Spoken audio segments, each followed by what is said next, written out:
What's up, YouTube? We are here playing the Stanley Parable. And basically this game is kind of your choice game. Oh, excuse me. You make this choice and this is going to happen. You make this choice, this is going to happen. So I think we're going to play it 3 times. So 3 different episodes. So the first episode, depending on how long it is, we're going to do... There's going to be this voice dude that tells us what to do. And we're going to do the exact opposite of what he says. On the second video, I'm going to actually do what I think I should do. And on the third video, I'm going to listen to the voice dude without even giving it a question. So let us begin. And there's going to be a talk through thing, and I'm going to be quiet through it. This is the story of a man named Stanley. Stanley worked for a company in a big building where he was employee number 427. Employee number 427's job was simple. He sat at his desk in room 427 and he pushed buttons on a keyboard. Orders came to him through a monitor at his desk, telling him what buttons to push, how long to push them, and in what order. This is what employee 427 did every day of every month of every year. And although others might have considered it soul-rending, Stanley relished every moment that the orders came in, as though he had been made exactly for this job. And Stanley was happy. And then one day, something very peculiar happened. Something that would forever change Stanley. Something he would never quite forget.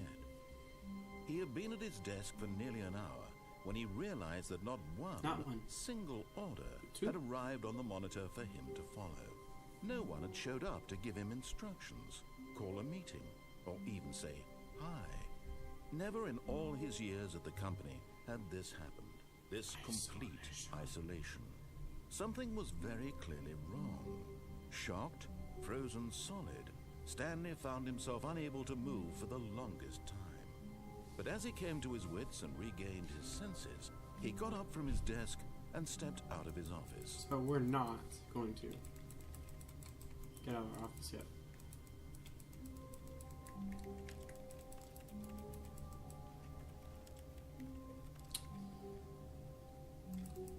Not until it's like... Yeah, I guess we have to. All of his co-workers were gone. What could it mean? Stanley decided to go to the meeting room. Perhaps he had simply missed a memo. Whoa.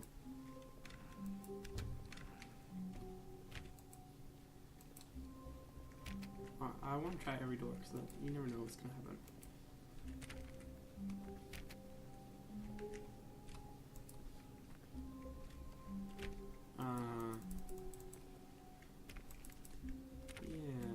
This game is actually, to a point, it's supposed to get kind of creepy.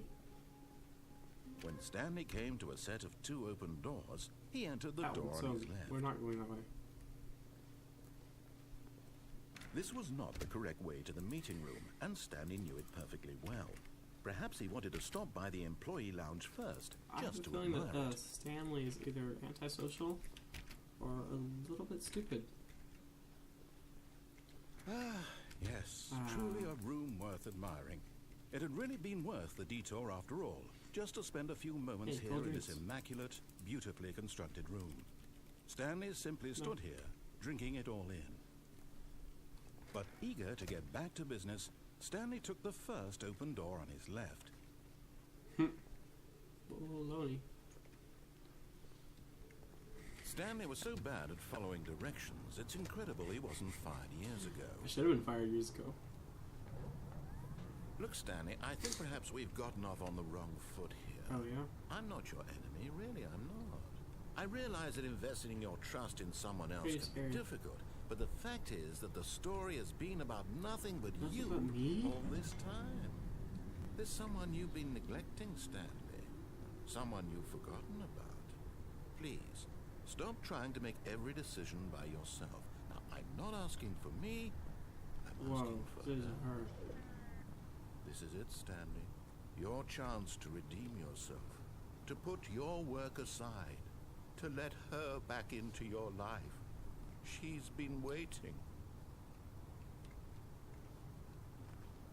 I'm confused.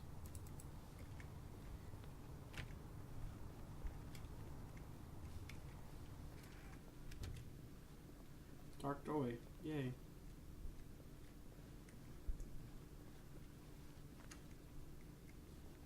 Oh! That's her, Stanley.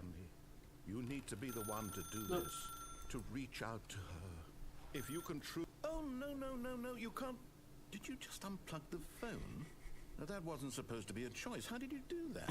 You actually chose incorrectly? I didn't even know that was possible. Let me double check. No, it's definitely here, clear as day. Stanley picks up the phone. He's taken to his apartment where he finds his wife, and the two pledge themselves to one another. Music comes in, fade to white, roll credits. Not picking up the phone is actually somehow an incorrect course of action.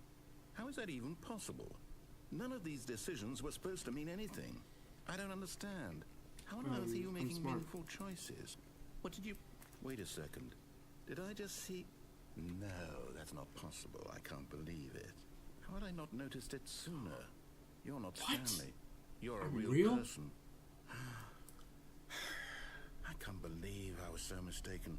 This is why you've been able to make correct and incorrect choices. And to think I've been letting you run around in this game for so long. If you'd made any more wrong choices, you might have negated it entirely. It's as though you completely ignored even the most basic safety protocol for real-world decision-making. Or did you not grasp the severity of the situation? Well, I won't have that kind of risk on my watch. I'm going to stop the game for a moment so we can educate you properly on safe decision-making in the real world. Please observe this helpful instructional video. Choice. It's the best part of being a real person. But if used incorrectly, can also be the most dangerous. For example, in this scenario, a hypothetical real person named Stephen has a choice. He could spend years helping improve the quality of life for citizens of impoverished third world nations. Or he could systematically set fire to every orphan living in a 30-kilometer radius of his house. Which choice would you make? Remember that unlike here, the real world makes sense, and at no time should you make a choice that does not conform to rational logic. If you find yourself speaking with a person who does not make sense, in all likelihood, that person is not real. Allow the person to finish their thought, then provide an excuse why you cannot continue talking. Turn to a partner and practice saying, "My goodness, is it 4:30? I'm supposed to be having a back sack and crack." I'm supposed to be having a back sack and crack. That's what you're supposed to do, right? Right? Practice. Excellent. Making choices on a regular basis is the best part to a healthy decision-making process. Most medical professionals recommend making at least 8 choices per day. Yes. Do you make more than 8? Less? And finally, if you begin to wonder if your choices are actually meaningful and whether you'll ever make a significant contribution to the world, just remember that in the vast infiniteness of space, your thoughts and problems are materially insignificant, and the feeling should subside. At this time, your instructor will guide you in an exercise to test and reinforce the material covered in this video. Interesting enough. Whoa. Welcome back. You may have noticed that this room has begun to deteriorate as a result of narrative contradiction.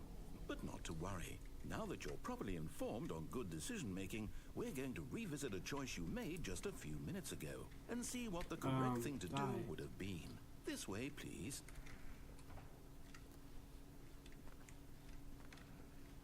I'm confused. Whoa. Oh, okay. That scared me. Now that we know your choices are meaningful, we can't have you jumping off the platform and dying. Imagine the main character dying senselessly halfway through the story. That story would make no sense at all. We just need to get you home as soon as possible before the narrative contradiction gets any worse. Unfortunately, it seems this place is not well equipped to deal with reality. I don't think you're well equipped to deal with reality.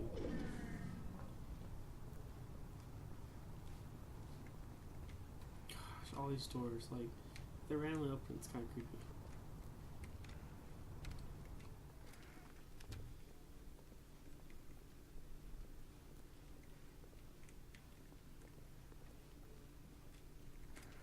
Almost there.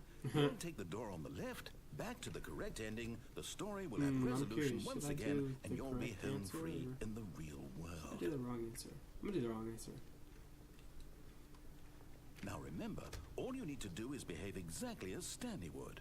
That means choosing responsibly and always putting the story first. I'm quite sure you'll be up to the task. Just follow my lead and you'll be fine. All right. When Stanley came to a set of 2 open doors, he entered the door on his left. Oh. No! Why did you do that? Quickly, hurry back in the other direction. Perhaps we're not too late. Oh, contradiction.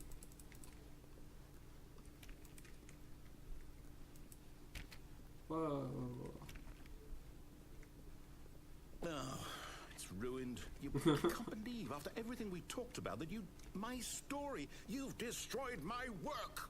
Why? For what? What did you get out of that? What did you think was so special about seeing the game undone, left here like so much garbage? Well, it's worthless now. And what am I supposed to do? Even if there were a way to continue, would it be worth it? To know that my story is now incorrect? How can I go back to that? I can't erase that knowledge. I'll have to live with it forever. Reliving its impossibility forever. I couldn't live that way. Is it better to shut the game down entirely? To willingly destroy all of my work? I don't know. What's the answer? What do I do? What do I do? What do I... No, I have to. I have to shut the game down. I have to. Oh, no, no. No, stop, stop, stop, stop, stop, stop.